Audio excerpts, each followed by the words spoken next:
नमस्कार दोस्तों, स्वागत है आप सभी लोगों का आपके अपने चैनल ट्रेडर्स डायरी में। दोस्तों, 9 रुपए का शेयर के दिन बदलने वाले हैं। ध्यान रखिए दोस्तों, एशिया की नंबर 1 शुगर कंपनी है बजाज हिंदुस्तान। आप कहीं भी सर्च करके देखेंगे तो आपको सबसे बड़ी जो कंपनी आपको एशिया में मिलेगी वो बजाज हिंदुस्तान ही है।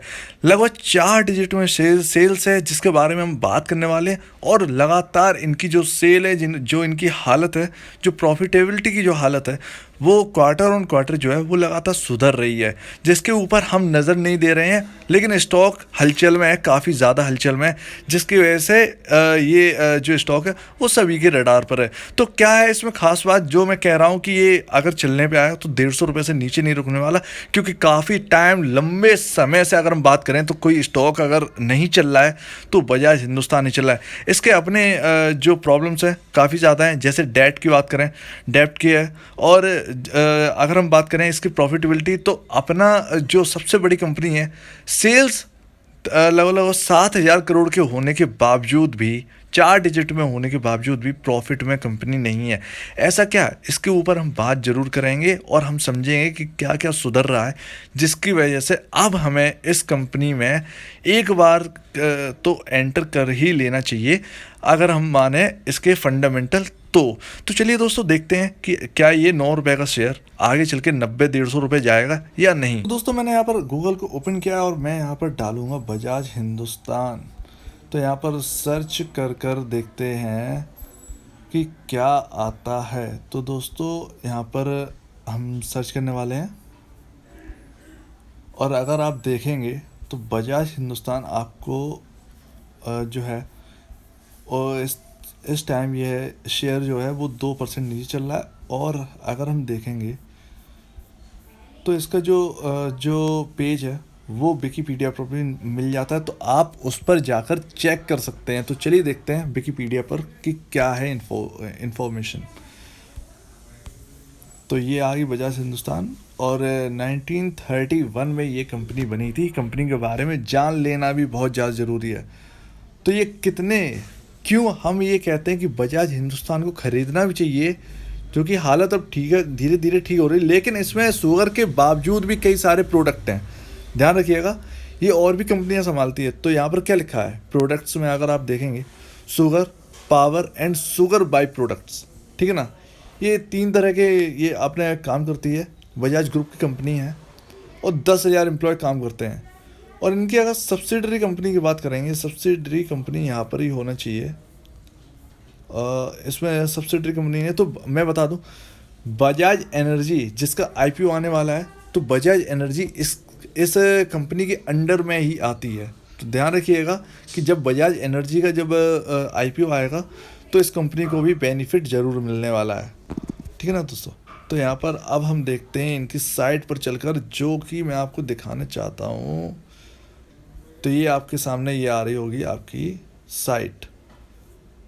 तो यहाँ पर लिख के आ रहा है एशिया की नंबर 1 कंपनी है और 1,36,000 टन की कैपेसिटी है पर डे की, जो गन्ना क्रश करती है, ठीक है ना।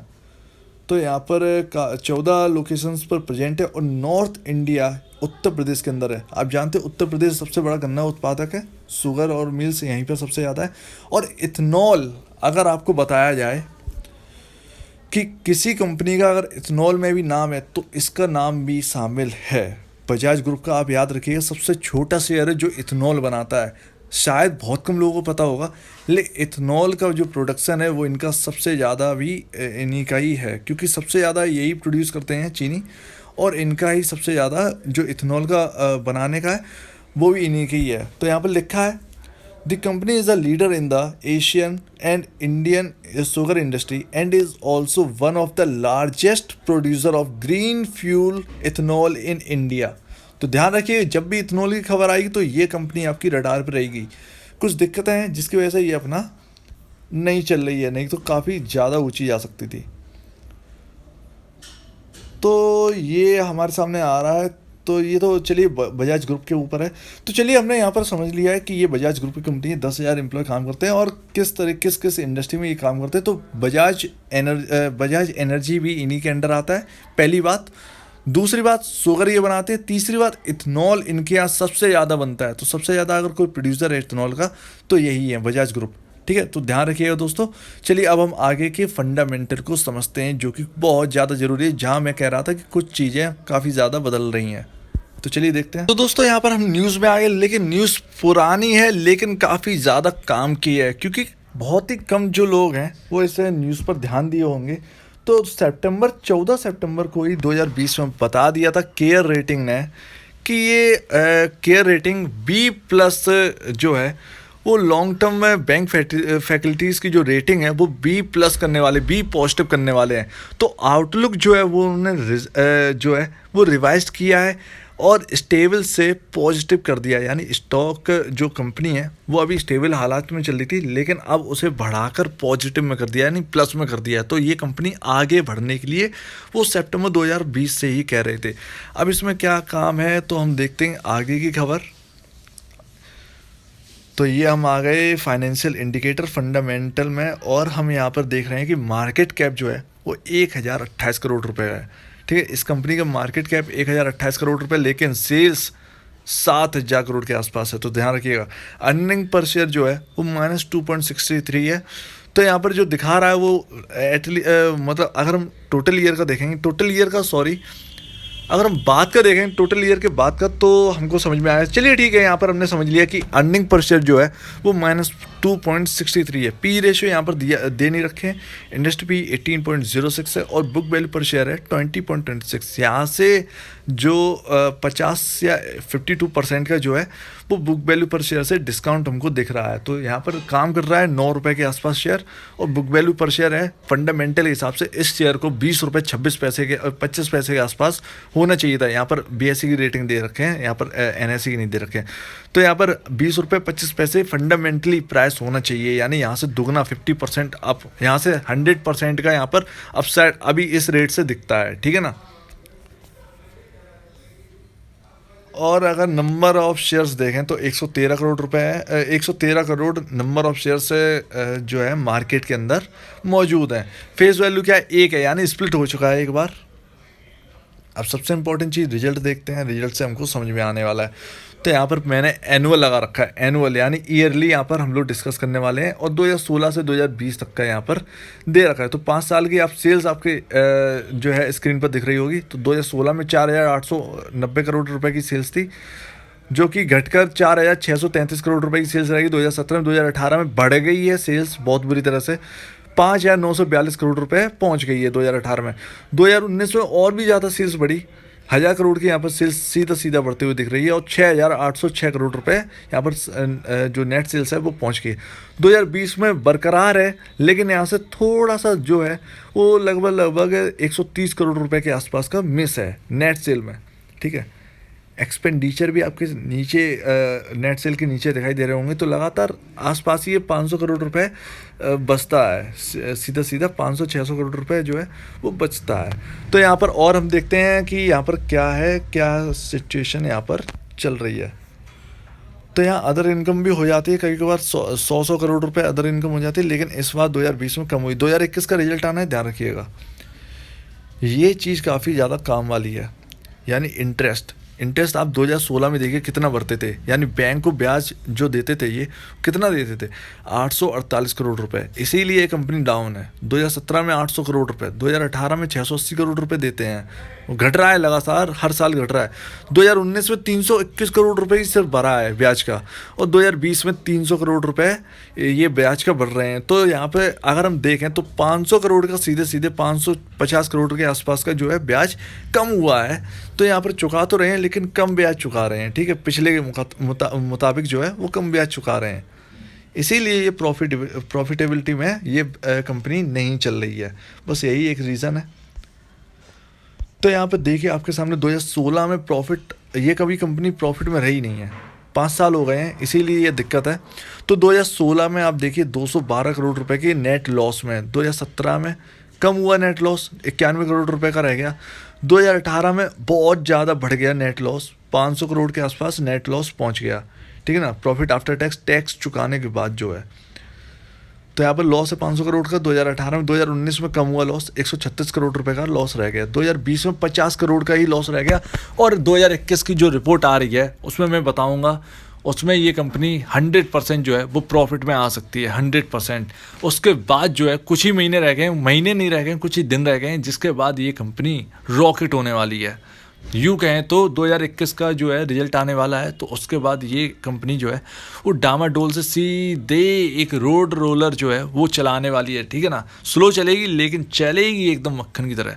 तो आपको फिर जो जितने सालों 5-6 सालों से लोग फंसे हैं इस कंपनी में, उन लोग को मैं बता दूं कि अब उनके अच्छे दिन आने वाले हैं। जहाँ तक पूरी पॉसिबिलिटी है अच्छे दिन आने वाले, तो जो रखे हैं वो रखे रहें बिल्कुल। अब जाके सिंगल शेयर बेचे ना, बहुत तड़पेंगे, लेकिन सिंगल शेयर भी नहीं बेचना है आपको।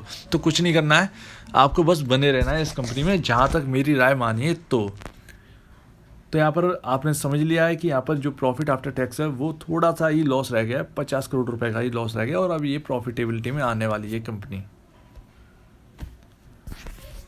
अब देखिए आपके सामने जो है वो 2020 के हिसाब से नए असेट्स कितने हैं, 13,547 करोड़ रुपए के असेट्स हैं। मार्केट कैप कितना है, 1,000 करोड़ रुपए का। नेट सेल कितनी है, 6,000 करोड़, 7,000 करोड़ की नेट सेल पहुंच गई है। तो ये कंडीशन है। और ये सबसे बड़ी अगर हम बात करें तो सबसे बड़ी कंपनी है। कोई भी बलरामपुर चीनी, आप कोई भी स्टॉक ले लीजिए चीनी का, किसी की नेट सेल यहाँ तक नहीं है, ठीक है ना। तो यहाँ पर FII हैं, बिल्कुल हैं, लेकिन कम है, 0.14% ही FII रह गए हैं। 15.43% इस कंपनी में जो प्रमोटर है वो होल्डिंग रखते हैं अपने। DII 39.90% के आसपास इस कंपनी में। नेट नॉन इंस्टीट्यूशनल इन्वेस्टर जो NII है, यानी retail investor, non institutional investor के नाम से जाने जाते हैं रिटेल इन्वेस्टर, तो 44.52% इस कंपनी में होल्ड करते हैं, जो कि बड़ी है। यहाँ पर अगर हम बात करें तो 100% जितने नंबर ऑफ शेयर्स जो है बजाज हिंदुस्तान में जो है कि प्रोमोटर होल्ड रखते हैं 15.43% के हिसाब से, जितने यानी 15 करोड़ शेयर जो हैं वो होल्ड करते हैं प्रोमोटर। तो सारे के सारे जो हैं वो प्लेज रखे हैं, गिरवी रखे हुए हैं, तो ध्यान रखिएगा। अब ये तो आपके सामने बजाज की सारी होल्डिंग है, ठीक है, बजाज को छोड़ दीजिए। हम देखते हैं कि पब्लिक शेयर होल्डिंग कौन है। तो इस कंपनी में 2 बैंकें शामिल हैं। बैंक ऑफ बड़ौदा यहाँ पर 1.3% होल्ड करती है, और bank of Maharashtra 1.03%। Mutual fund में कोई भी नहीं है, सॉरी। और यहाँ पर डील्स देखें तो 4 मई को अब्दुल अजीज़ ने यहाँ पर कुछ खरीदे बच्चे हैं, और उनसे लेना देना नहीं है।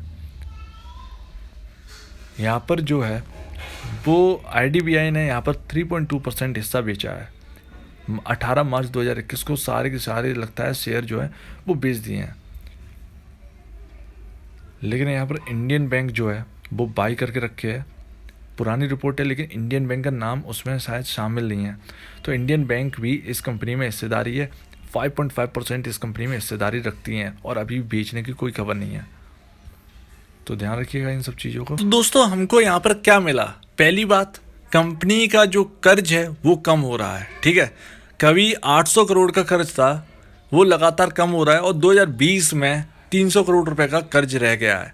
दूसरी बात, बजाज हिंदुस्तान में सिर्फ शुगर का कारोबार नहीं है, 3 कारोबार हैं, एनर्जी, शुगर, और आपके सामने इथेनॉल का सबसे बड़ा प्रोड्यूसर है। तो अगर आपको इथेनॉल का कोई कंपनी चाहिए, जो कि आप जानते हैं कि पेट्रोल का जो है वो अभी एकदम धंधा बंद नहीं होने वाला है, उसमें इथेनॉल इतना ज़्यादा मिल के आया करेगा कि इथेनॉल की जो कंपनियां हैं वो अगली IOC बन सकती हैं, ठीक है ना। इथेनॉल काफ़ी ज़्यादा इनसे लिया जाएगा, और काफ़ी ज़्यादा जो है यहाँ पर पेट्रोल को हम सस्ता होते हुए देखेंगे, तो उसकी वजह से यहाँ पर जो है कंजम्पशन जो है वो लोगों की तरफ से जो है वो बढ़ने वाला है। तो ठीक है ना। तो यहाँ पर हमको 2 चीज़ें समझ में आई कि इनका जो कर्ज कम हो रहा है, इनका जो प्रॉफिटेबिलिटी है वो अभी जल्दी से ये प्रॉफिट में आ सकते हैं कभी भी, किसी भी वक्त। जो 2021 का जो अभी 1 महीने के अंदर अंदर जो इसका रिजल्ट आने वाला है, तो हमको उसमें देखेगा कि ये कंपनी शायद है 99.9% मैं कहता हूँ कि ये प्रॉफिट में आ जाएगी। उसके बाद धड़ाधड़ अगर आपको शेयर खरीदने का टाइम नहीं मिलेगा बजाज हिंदुस्तान का, तो जब तक कोई अगर रिस्की ट्रेडर है, रिस्की इन्वेस्टर है, तो वो इस कंपनी में पोजीशन ले सकते हैं। अगर आपको लगता है कि हाँ ये कंपनी इस बार तो ये प्रॉफिट में आ सकती है, ठीक है ना, तो आप इस कंपनी में हिस्सा जो है वो शेयर आप ले सकते हैं। भले कितने भी लीजिए, 400, 500, 200, 300, 100 तो कभी भी रख सकते हैं। बाकी इस कंपनी में जो है वो जगह काफ़ी ज़्यादा है, काफ़ी ज़्यादा जगह है। देखिए 4 डिजिट में सेल है और सबसे बड़ी कंपनी है ये शुगर कंपनी है एशिया की, पहली बात तो। दूसरी बात, सबसे बड़ी अपनी पीयर कंपैरिजन में सबसे ज़्यादा अगर किसी की सेल्स है तो बजाज हिंदुस्तान की है। तो ठीक है, तो हमें दो बातें समझ में आएंगी कि बजाज हिंदुस्तान की सेल काफ़ी ज़्यादा है, चाहे बलरामपुर चीनी हो या कोई भी स्टॉक हो, इनकी जितनी सेल्स नहीं है। EID पैरी किसी की सेल्स नहीं, इनकी ही सेल्स ज़्यादा है। तो प्रॉफिट भी जैसे ये आएंगे तो प्रॉफिट में भी ये ज़्यादा ही होंगे। तो ध्यान रखिएगा, ये भी कुछ चीज़ें हैं। बाकी कर्ज कम है, शेयर होल्डिंग पैटर्न जो है वो काफ़ी ज़्यादा ख़राब है प्रमोटर की जो शेयर हैं वो सारे के सारे गिरवी रखे हुए हैं, छुड़ाए नहीं गए हैं। ये एक नेगेटिव पॉइंट है, बाकी सब प्लस पॉइंट है। तो ध्यान रखिएगा इन बातों को। तो इन बेसिस पर अगर हम देखें तो मार्केट कैप की अगर हम बात करें एक बार, और मार्केट कैप जो है 1000 करोड़ का है। इस हिसाब से ये कम से कम इसका जो मार्केट कैप है आज के हिसाब से, आज की सेल्स के हिसाब से, तो इस कंपनी का जो मार्केट कैप है वो 10,000 करोड़ के आसपास होने चाहिए। यानी 10,000 करोड़ के आसपास अगर मार्केट कैप पहुँचेगा इसका, तो ये 90 रुपये की कंपनी होगी। तो आपको इस कंपनी में मिलता क्या है? देखिए, नेगेटिव सिर्फ एक ही पॉइंट है, प्रमोटर की होल्डिंग, बाकी सब प्लस पॉइंट में जा रहे हैं। सारी की सारी चीज़ें प्लस में जा रही हैं। अब धीरे धीरे अगर कंपनी प्लस में जाएगी तो ऑब्वियस सी बात है जो गिरवी रखे शेयर हैं वो भी ये छुड़वाएंगे, ठीक है। तो वो शेयर छुड़वाएंगे तो ये कंपनी और भी अच्छी, स्टेबल और भी अच्छी हो जाएगी, ठीक है ना। और मैं बताता हूँ कि ये शुगर के मामले में सबसे बेहतरीन कंपनी, इथेनॉल के मामले में सबसे बेहतरीन कंपनी है। तो आपको कहीं भी जाने की ज़रूरत नहीं है। स्टॉक नहीं चल रहा है ये अलग बात है, लेकिन जब तक पेशेंस आप रखेंगे उतना ही ज़्यादा ये बेनिफिट भी आपको देगा। तो ध्यान रखिएगा दोस्तों, इन बेसिस पे आप इस कंपनी को ले सकते हैं। और अपने अगर आप और भी ज़्यादा रिसर्च करना चाहते हैं तो आप ज़रूर करिएगा। आपके जो एडवाइज़र हैं उनसे आप बात करिएगा, तो और इस कंपनी में पोजीशन लेने की सोचिए तब। अगर आपको कोई एडवाइज़र नहीं है तो आपके सामने सारे के सारे पॉइंट्स हैं, आप उन पर ध्यान दीजिएगा, गौर करिएगा। इनकी जो प्रॉफिट है, जो लॉस है वो काफ़ी ज़्यादा कम हो चुका है। कहीं भी 600 करोड़ का लॉस होता था, 800 करोड़ का, अब 50 करोड़ रुपए का लॉस रह गया है। 2021 में जैसे रिजल्ट आएगा 1 महीने बाद, तो ये कंपनी जो है वो जहाँ तक है ये प्रॉफिट में आ सकती है, ठीक है ना, ध्यान रखिएगा। तो उसके बाद इसके दिन बदल जाएंगे। प्लस इस कंपनी में एक तो बहुत ही ज़्यादा इंपॉर्टेंट चीज़ है, वो है इथेनॉल। तो इथेनॉल का सबसे बड़ा प्रोड्यूसर है। 2 पॉइंट हो गए आपके, एक इसकी प्रॉफिटेबिलिटी, एक इसका जो इथेनॉल का बिजनेस है। इन 2 बेसिस पे आप इस कंपनी को ले सकते हैं, ठीक है ना। तो ध्यान रखिए, बाद में प्रमोटर की जो होल्डिंग है वो छूट जाएगी। कर्ज काफ़ी ज़्यादा कम हो चुका है और लगातार कम हो जाएगा, तो कोई भी दिक्कत की बात नहीं है। तो आप इन बेसिस पर आप जो है इस कंपनी में पोजीशन ले सकते हैं और लॉन्ग टर्म के लिए आप लेकर चलें तो ज़्यादा बेहतर रहेगा। तो आप दीजिए मुझे इजाज़त। वीडियो देखने के लिए बहुत बहुत धन्यवाद दोस्तों।